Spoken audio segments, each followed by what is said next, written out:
እንዴት ናችሁ? ደህና ናችሁ? የዛሬ ምክር አገልግሎት ነው ይዤ የመጣሁት።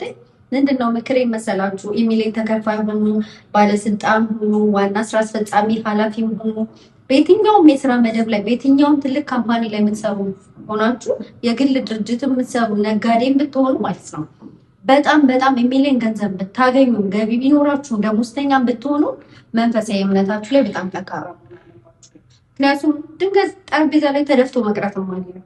በዛ ሰዓት ደግሞ ንስሐ መግባት አለባችሁ። ንስሐ ሁል ጊዜ መግባት አለባችሁ። እኔ ሰባኪም አይደለሁም፣ ግን እኔ ምክር አገልግሎት ነው የምመክረው።